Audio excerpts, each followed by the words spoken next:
Kahajang Semeng. Apa kabar Anda saudara? Berita Bali kembali menyapa Anda bersama saya Ruth Sahanaya. Serangkaian berita seputar Bali telah kami sediakan untuk Anda. Berikut 3 berita utama Berita Bali hari ini.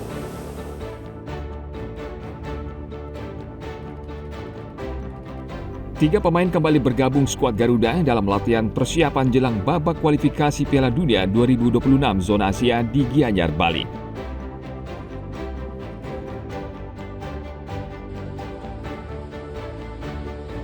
Satuan Polisi Pamong Praja Kabupaten Jembrana menyegel 2 gerai minimarket di Desa Baju Biru, Kecamatan Negara, dan Desa Yeh Embang, Kecamatan Mendoyo, Jembrana.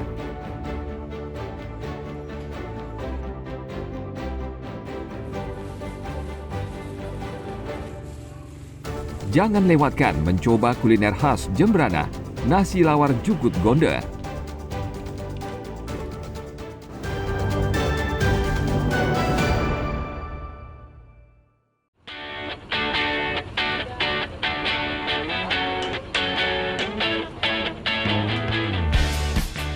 Pada hari kedua, skuad Garuda menjalani latihan bersama di pemusatan latihan Bali United di Pantai Purnama Gianyar pada Selasa sore.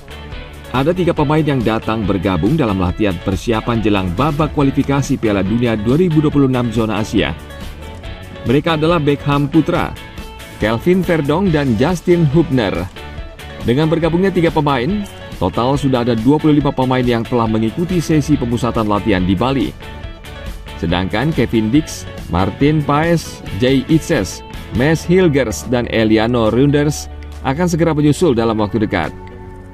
Beckham Putra mengungkapkan rasa bahagia saat dipanggil memperkuat timnas untuk melakoni babak kualifikasi Piala Dunia 2026 zona Asia. Awalnya sangat kaget lah, karena ini adalah pengalaman pertama saya untuk mengikuti training center timnas, dan tentunya ini jadi pengalaman yang berharga bagi saya karena di sini banyak pemain yang dari Eropa juga, karena ini jadi pembelajaran yang penting dan bagus buat saya.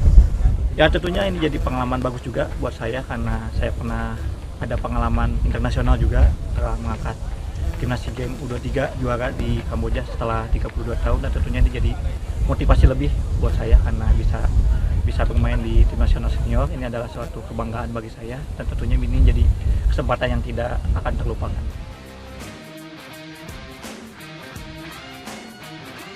Skuad Garuda akan menjalani pemusatan latihan di Bali dari tanggal 26 Mei hingga 31 Mei.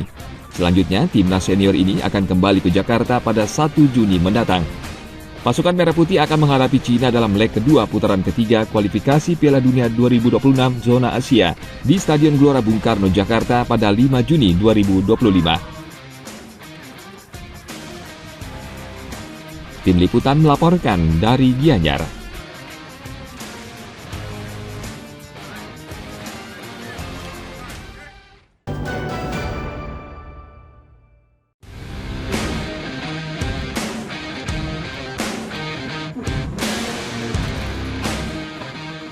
Menjelang pertandingan babak kualifikasi Piala Dunia 2026, pelatih timnas Indonesia Patrick Kluivert memanggil 32 pemain untuk memperkuat skuad Garuda. Salah satu yang menarik perhatian, bergabungnya Stefano Lillipali dengan Jay Itzes dan kawan-kawan. Kluivert mempercayai pemain Borneo FC untuk memperkuat skuad Garuda menghadapi Cina pada tanggal 5 Juni mendatang. Terakhir, Stefano memperkuat Indonesia pada bulan September tahun 2023 saat masih di bawah pelatih Shin Tae-yong. Kini di usia yang cukup senior, pemain yang kerap dipanggil Vano harus bersaing dengan sejumlah pemain yang cukup muda. Alasan Kluivert memanggil Vano adalah pengalaman dan kualitasnya sebagai penyerang.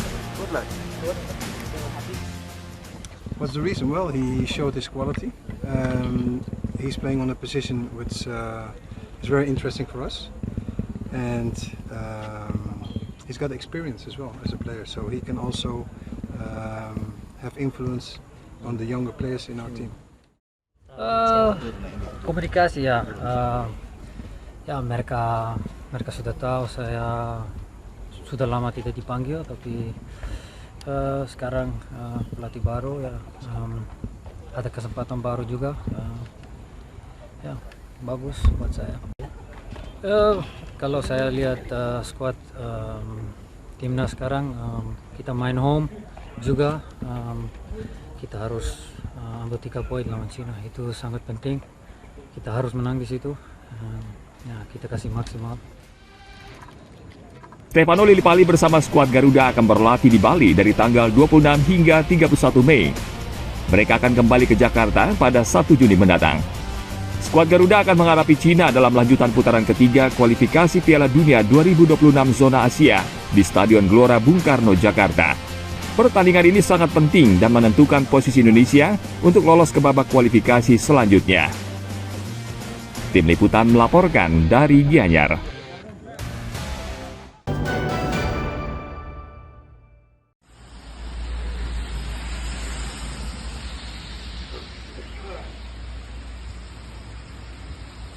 Satuan Polisi Pamong Praja, Kabupaten Jembrana, akhir pekan lalu menyegel 2 gerai minimarket di Desa Banyu Biru, Kecamatan Negara, dan Desa Yeh Embang, Kecamatan Mendoyo, Jembrana, karena beroperasi tanpa izin persetujuan bangunan gedung atau PBG. Satpol PP bersama Pol Prades serta petugas Trantip mendatangi kedua lokasi toko. Ketika petugas meminta dokumen PBG, pengelola tidak bisa memperlihatkan, sehingga meminta pengelola menutup toko sementara waktu. Meskipun telah memiliki perizinan seperti NIB, SPP, dan surat keterangan lainnya, ternyata belum cukup sebagai syarat beroperasinya kedua gerai tersebut. Karena ada beberapa memang belum memiliki izin PBG, jadi itu sangat prinsip sekali izin PBG. Dan kami sudah peringatkan berkali-kali sesuai SOP kita, ada 28 hari, kemudian setelah itu sampai saat ini juga belum diurus.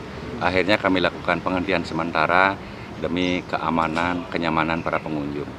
Dari pihak manajemen sudah pernah kami lakukan surat panggilan juga, undangan dari kami untuk dimintai keterangan, namun beliau-beliau tidak hadir.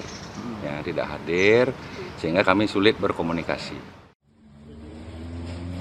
Langkah penyegelan ini mengacu pada Peraturan Daerah Kabupaten Jembrana Nomor 8 Tahun 2010 tentang penataan dan pemberdayaan pasar tradisional, serta Perda Nomor 3 Tahun 2025 tentang penyelenggaraan bangunan gedung.